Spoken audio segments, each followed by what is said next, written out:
everybody, and welcome to Comedy and Chaos, the podcast. We have a great show for you today.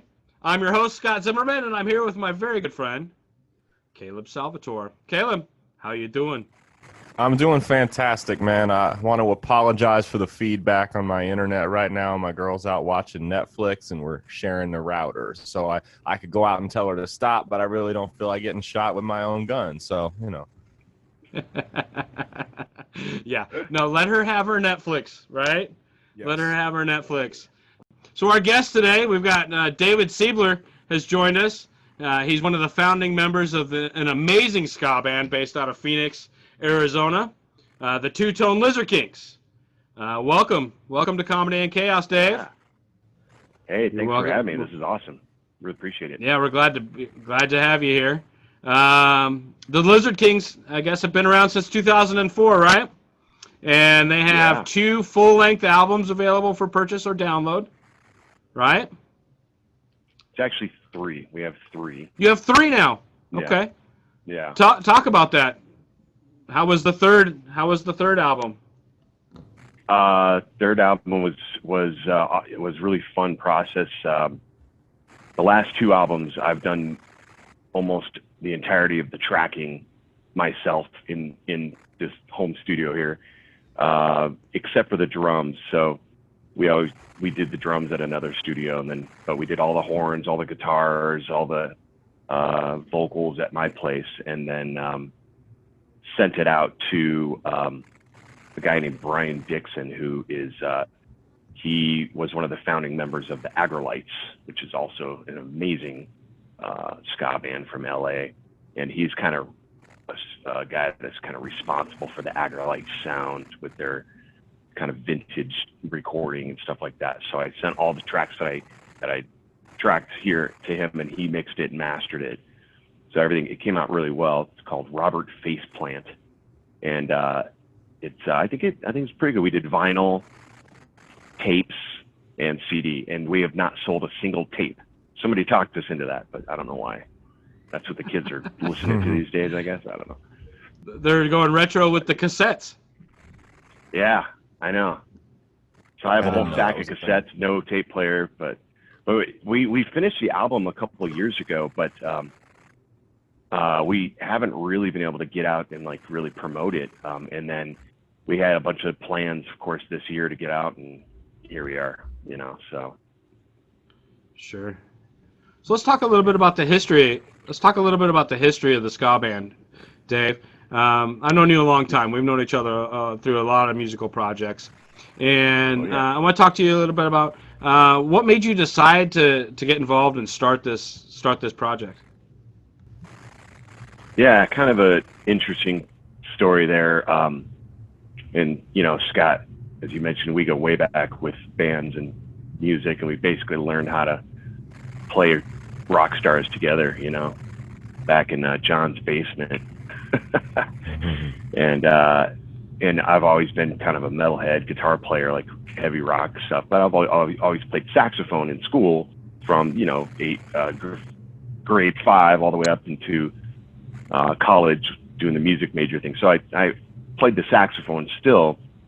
After years and years of playing guitar, I was approached at work by Gary Bellina, who had been playing ska for many, many years, and he was in a band in Alaska called Nervous Rex ska band. He's a bass player, and he just walked up to me at work one day. It's like, I heard you play sax, and I was like, yeah. And he's like, well, I want to put together a ska band.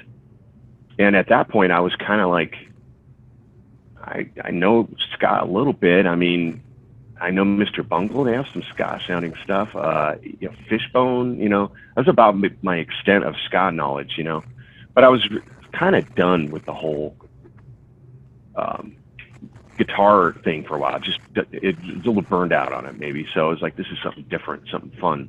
So he made me like a mixed CD, tons of MP3s of ska, and I just was like totally like got ska fever. I was like, this is all awesome.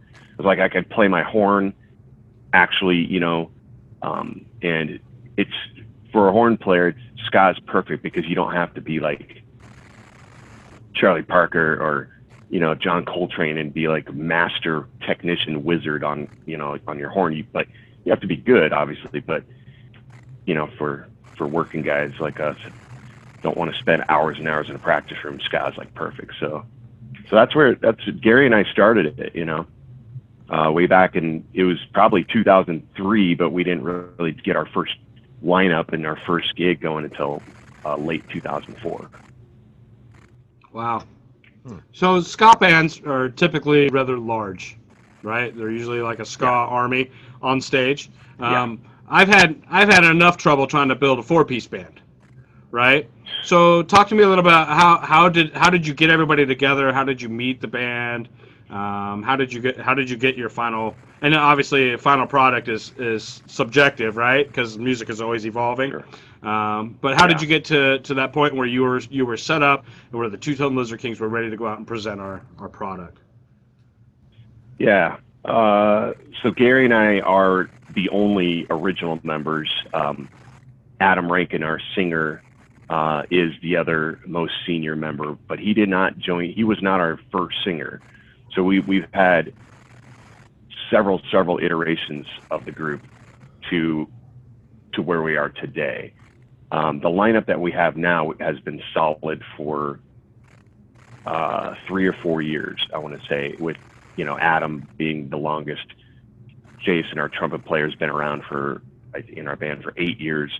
Cameron, on and off, he did 2 different stints in our band, but he's been solid with us now for 3 years. And same with our guitar player. Our trombone player is relatively new, I think about a year old. But getting it up and going and maintaining it has been a huge challenge, as you mentioned. Just getting a 4-piece together is so ridiculous, scheduling 7 guys, and then finding the right personalities. Yeah, we've gone through 10 drummers. We've gone through 5 or 6 guitar players, 2 singers, and then trumpet, trombone players. We've had other sax players in the band. I mean, just too many to name, just the different rotation. But yeah, Gary and I and then Adam, really all the 3 of us just kept driving the thing, and we just were kind of relentless. And the staffing issues in the band kind of works itself out at some point. Either we drive them super hard and they get upset and they quit, or they just too many bonehead moves and we just fire them. It's like we had to be kind of ruthless if we wanted to keep it going.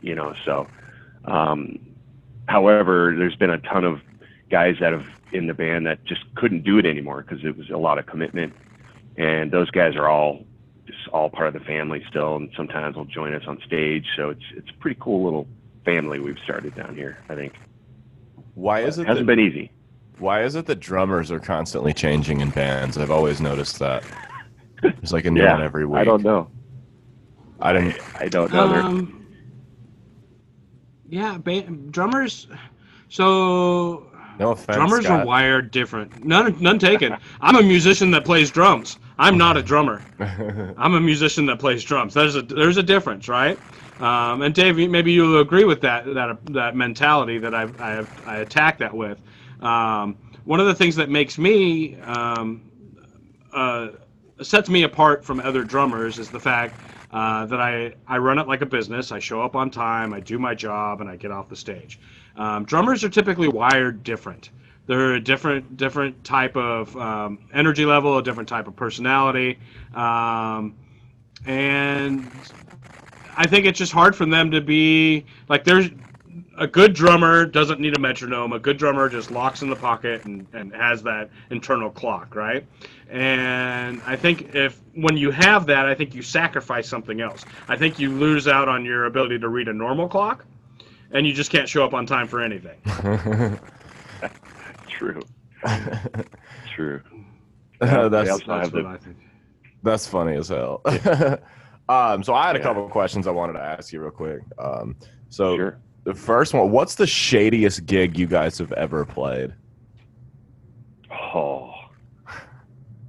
Okay, so I would say shady. Yeah. Okay. So it's probably the worst and the shadiest all wrapped in one. So there's this famous venue here called the Nile Theater. It's been around for years, and everybody's played there from Tool to Nirvana, like back in the day.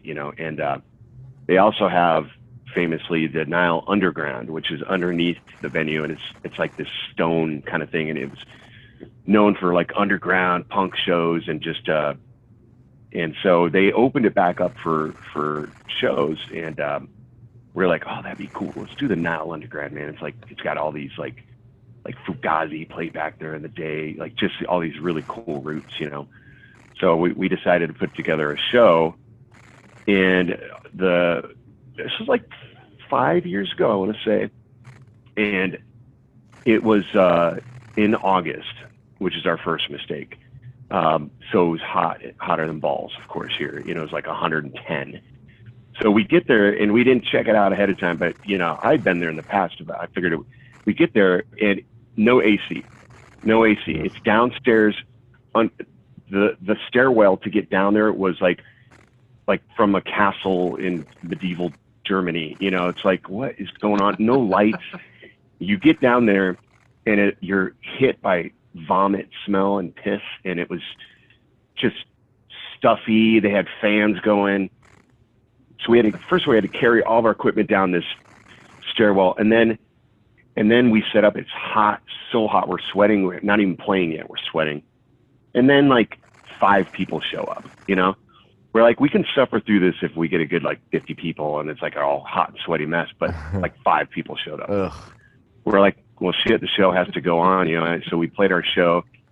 Our guitar player at the time, like, literally had to stop halfway through the show because he like almost fainted. Like we had to catch him, and he had to sit down and like lay down on stage. He was gonna faint. And then it was just a terrible night altogether. And so then we're leaving, right? Oh yeah, one of the opening bands had their parent there that was like in a walker, and they were like carrying her down these stairs. It's like, this is not a good situation at all. She almost got hurt. It was like, this would have been bad.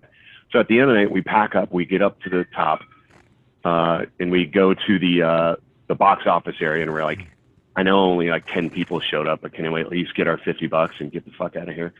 And they're like, actually, you owe us $150. Oh, fuck. We're like, what? Oh, no. And they're like, yeah, the room fee is $200. And I'm like, room fee for what? For $200? I'm like, we ran our own sound, first of all. There was no AC. There was no bouncers. It smelled like vomit. And we literally just flipped them off and walked away. We're like, well, I guess we're never playing here again. And they're like, yeah, you're never playing here again. We're like, fine. Oh my So God. we made zero money. We had 2 opening bands. We couldn't, and one of them came from Flagstaff. We couldn't even, we think we gave them some gas money out of our pocket, but yeah, fuck that place. Oh, that's terrible. It is forever known in the annals of the Two-Tone Lizard Kings, the worst gig that we've ever played. How long had you been doing it when that happened? Like about 10 years. You know what I mean? So it's it's not like you were new. Yeah. No, yeah, we feel like we were paying. We thought we had paid our dues to avoid those kind of gigs, but I mean, the real killer was that only like 5 people showed up. It was like, what? What else could go wrong? That's the worst. I've done comedy shows in front of like 4 people, and like one of them was my best friend. So like, I get it. Like, Yeah. brutal as hell sometimes. Yeah. Scott, were you gonna say something? Oh no, I'm just agreeing. I'm laughing. Yeah. Yeah. So what's your favorite show you've ever done? Man, that's a tough one. There's been quite a few of them. I don't know if I can say the favorite show, but okay, well, we did play this really amazing festival in LA. Mm-hmm.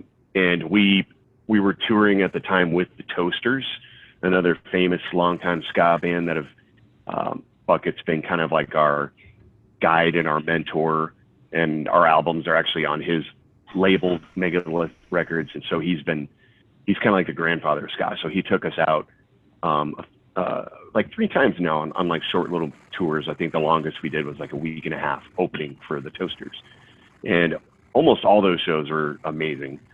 But we played this one show called Ska Wars in LA, and it was like a sea of kids, man. It was like 2,000 people all just crushed next to the stage and moshing and jumping around and stage diving. That was pretty incredible. And it was interesting because it was like an all-day festival. I think almost every single one of the bands were like Latino, like ska. They call it ska core Latino kind of. It's like almost a genre of ska that's really heavy in LA.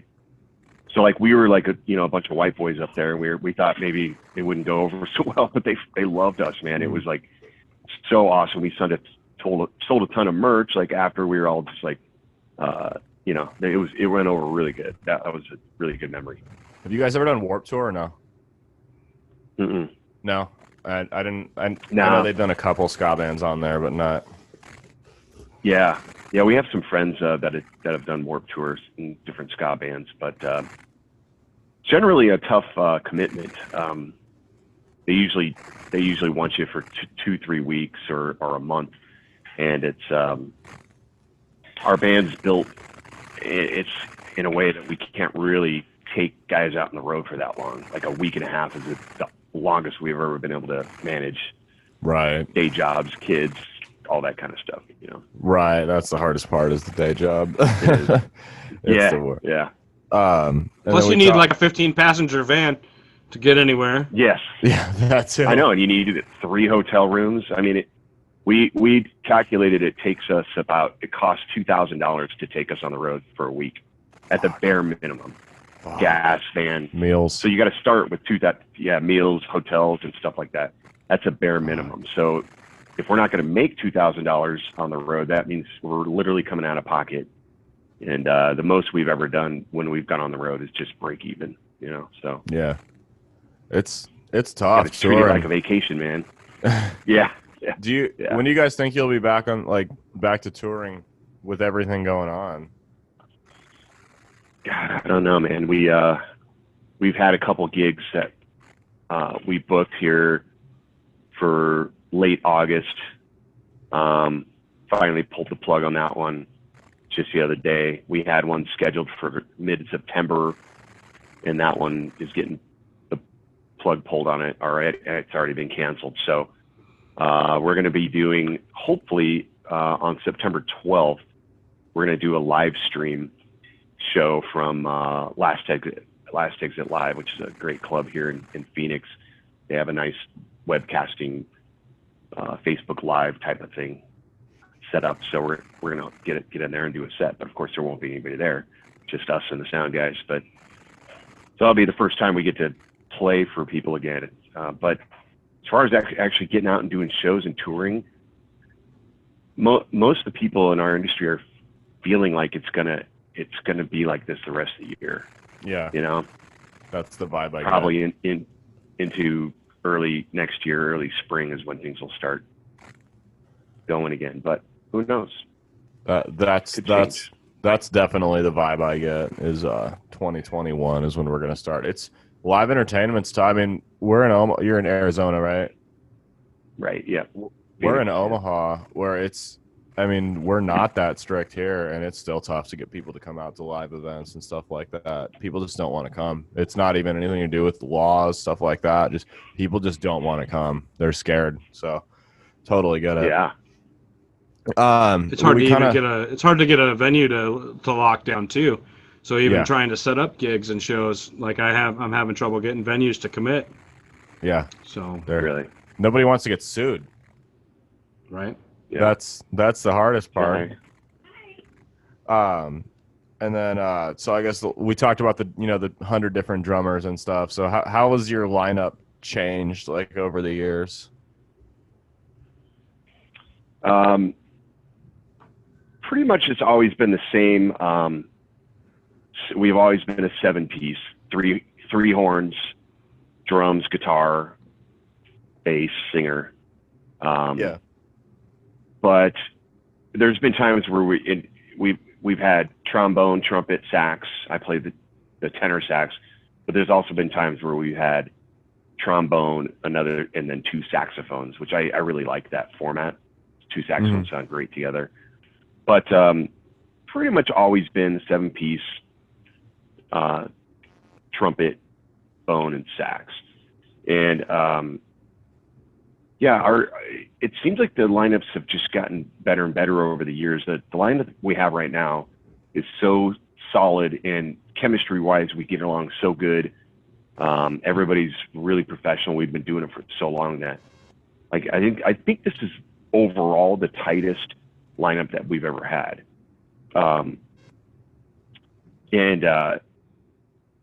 So much so that going back to the Toasters. Where's that music coming Uh-oh. Hey, that reminds me, we got to stop for our sponsors, Caleb. We got to take a sponsor break, ladies and gentlemen. 20 after the hour alarm, ladies and gentlemen. Let's take a quick break. We'll be back after these messages.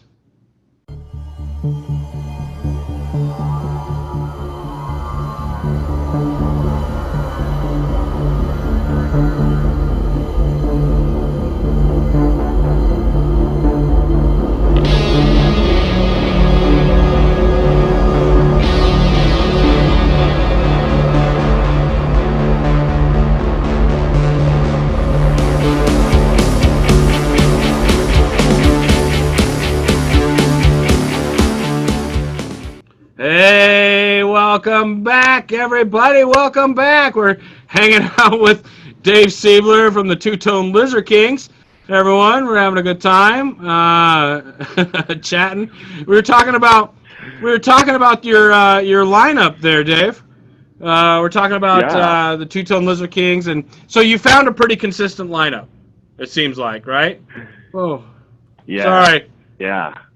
I'm surprised you can even remember what we were talking about, because I can see what you did on the break there in your room there. Yeah, for the most part, our a lineup, is we've had some interesting characters in our lineup, but just to protect the innocent, I won't go into too much detail about all the characters, but it would, we thought about like writing a book and just each guy in the band gets a chapter. They've had some really interesting stories of people, and hijinks and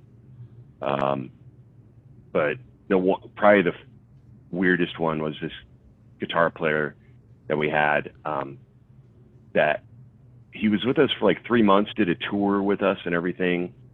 And we got back home and we had a gig, and then we all went up to Vegas for another gig. And then we came back and we had a gig the next week. It was like a Thanksgiving gig that we do at Fibber McGee's every year. And he just didn't show up for rehearsal. And we called him straight to voicemail. Like he just disappeared. And like for days, like we could not get a hold of him. And so we called our old guitar player Schminky, and we're like, dude, we need you for this. And Schminky jumped in and refreshed all of his parts because he had been our guitar player for a long time. And we did the gig, but we never heard from this guy. Like, he literally just disappeared to the point where we were really worried that something happened to him. Started going online everywhere, like trying to find him. And we even had like one of our friends who's a cop drive by his house and do a wellness check. And he's like, there's a car there, but nobody answered. And like just vanished, And so, we actually have a song about him on our latest album called Phantasma, or it's like the ghost, but anyway, like 6 months later, after that whole happened, we found Bill Hamilton, who's our current guitar player now, and he's been with us ever since, so he replaced him.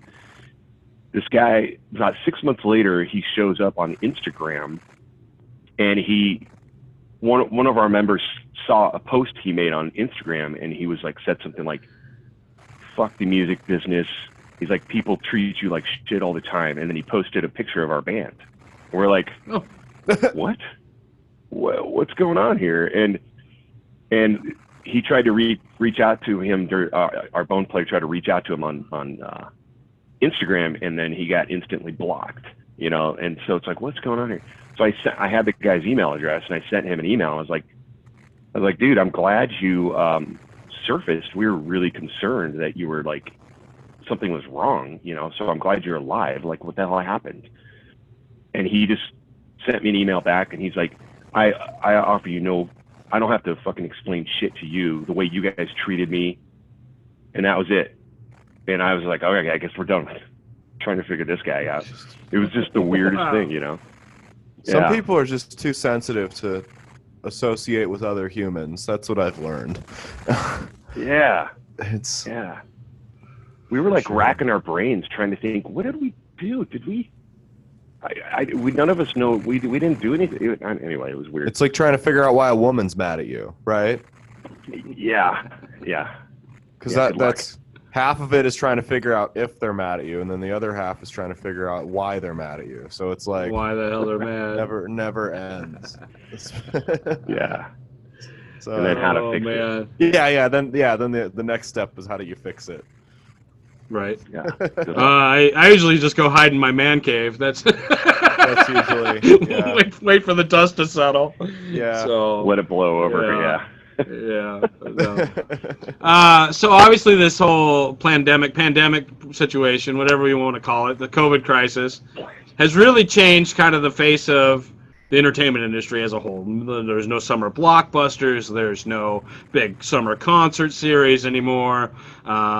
A lot of bands aren't even putting in any time. They're not practicing. Have you guys been rehearsing? Have you guys been getting together? We have a couple of times, yeah. Nothing like super strenuous or like rigid. We just literally have, you know, I think 3 times total we've gotten together and just to jam, you know, just to pull out some stuff. But you know, as I mentioned, we're gonna do this live stream in September, so we'll probably have at least 1 or 2 rehearsals up until then to, like, you know, put a set together and practice a set. But yeah, for the most part, it's been real loose, you know. We just getting together, have fun, trying to social distance as much as possible, you know. Kind of hard to wear a mask and play the sax, so. I totally get that. I know we have a party limit here in Omaha. We did for a while there, and I was thinking about that with a ska band. Like, how do you get your whole band together if you're only allowed to have 5 people at your party? You know, who sits out? Who sits out? The trumpet player and the singer probably, but yeah, probably. Yeah.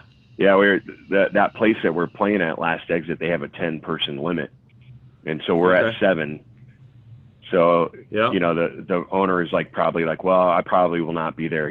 I'll make sure the sound guy and just a door guy are there, you know, to give you guys beers or whatever. He's like, but it's gonna be weird, just playing in an empty bar, you know. Well, yeah, if you got the band, and then you got the sound guy and a door guy. And a bartender, there's your 10.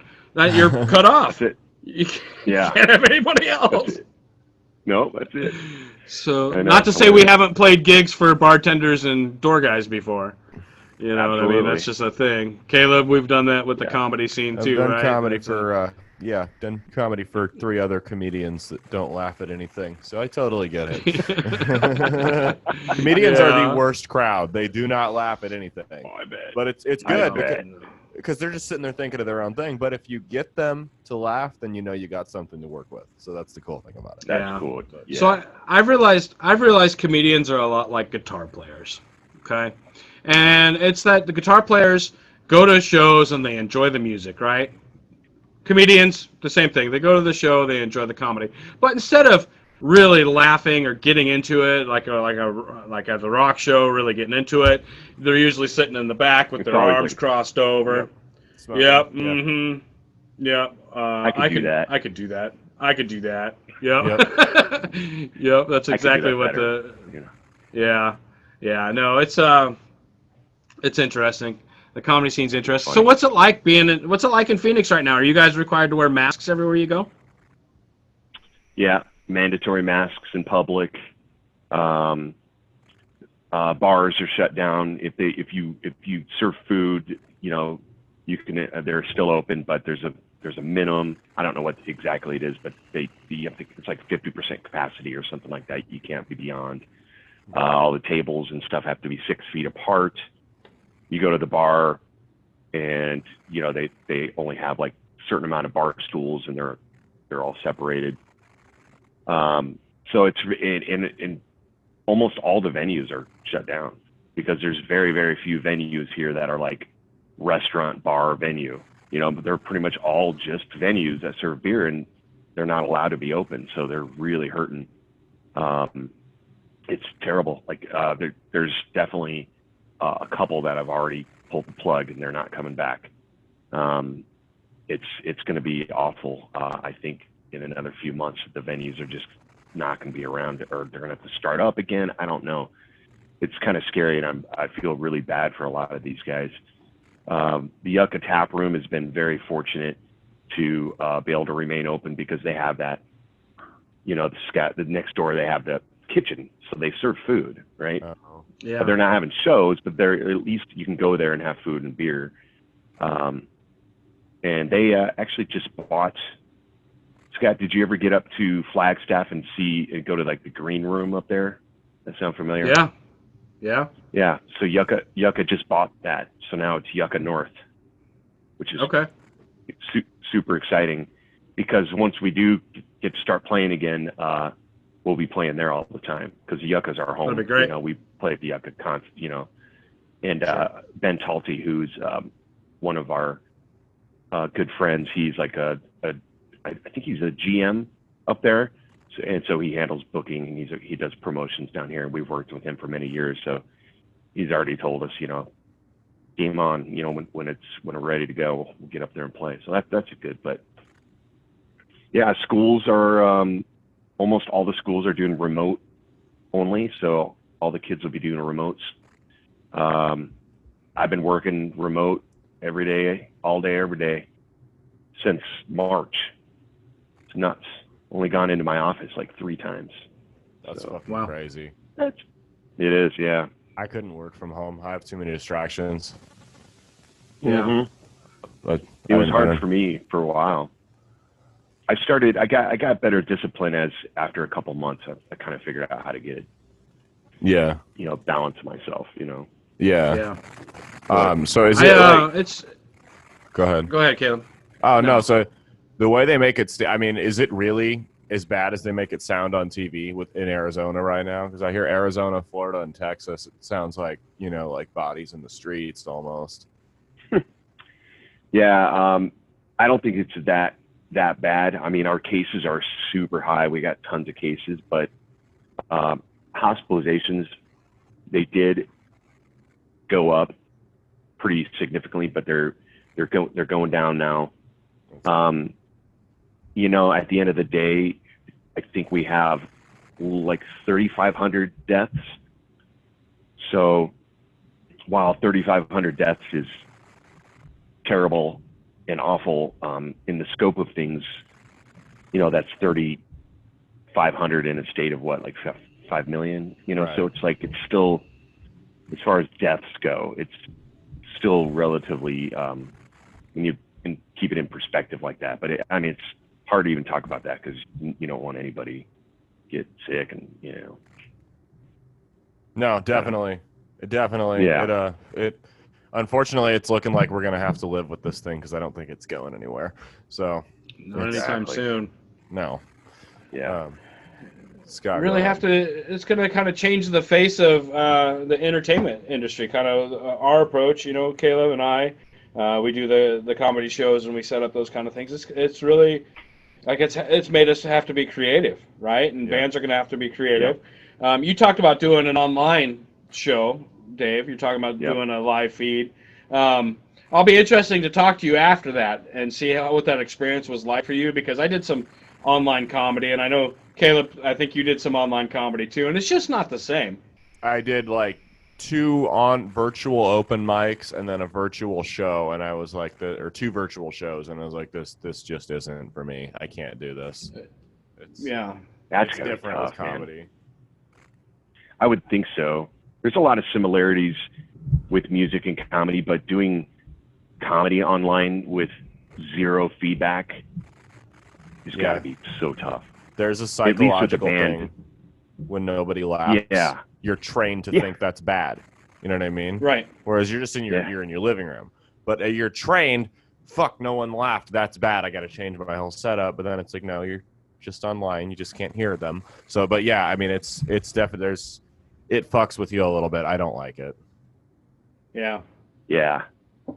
Music's a little different, I think, because we're Mhm. used to playing, like as a band at least, you know, we're used to rehearsing with no audience. You know, we can play in a room with the band all the time with no feedback. And, yeah, sometimes practice can be boring, but other times we have a lot of fun just playing for each other, you know. So hopefully it'll be a little better, you know. Yeah, for sure. We'll just try to have fun, you know. Yeah. Without a It'll doubt. be We'll good probably times. do some shots. We'll probably just get hammered right before. That's what's up. That'll be That's fun what's as up. fuck. Yeah. That'll be Yeah. fun as fuck. Been thinking about the whole business scene side of things, trying to get my band put back together and how that's going to work and how are we going to set up shows. And you mentioned it, Dave, that the venue's shutting down. I mean, that's gonna hurt us. So we're gonna have to get really, really creative and maybe start sending up some like underground shows, like they used to do with raves back in the 90s, right? 2000s. Rave scene, set up these Yep. pop-up party scenes. I don't know. Caleb, what are your thoughts on that? Speakeasies. Speakeasies? There you go. We Yeah. actually, so when everything was shut down, we actually considered doing that. Like, it wasn't going to be advertised online. It was going to be a if you know type thing. It was going to be at somebody's garage, password, stuff like that. Like Prohibition era speakeasies like they used to do with alcohol. Unfortunately, we didn't have to make that decision and risk going to jail. But Sure. but yeah, as everything opened up here. But I mean, I think there's that. I think backyard shows are going to be a thing because that's the thing Yeah. is there's as long as there's a market for it, it's going to happen one way or the other. Just because there's not a venue, people will figure it out. Dave Chappelle, I mean, used to show up in parks and just do comedy. Bill Queen does that. Yeah. He'll just stand on the curb and just do comedy while people are coming back from a restaurant on like a Saturday night, Sunday night. Yeah. So I mean, I think there's always there's the medium may change, but I don't think the art will. Yeah. The arts won't go away. No. It's just going to change. Do you think we'll ever get back to normal? Yeah. I Me think or so. Yeah. Either one. Yeah, I guess I think so. I think it's going to take a good year and a half.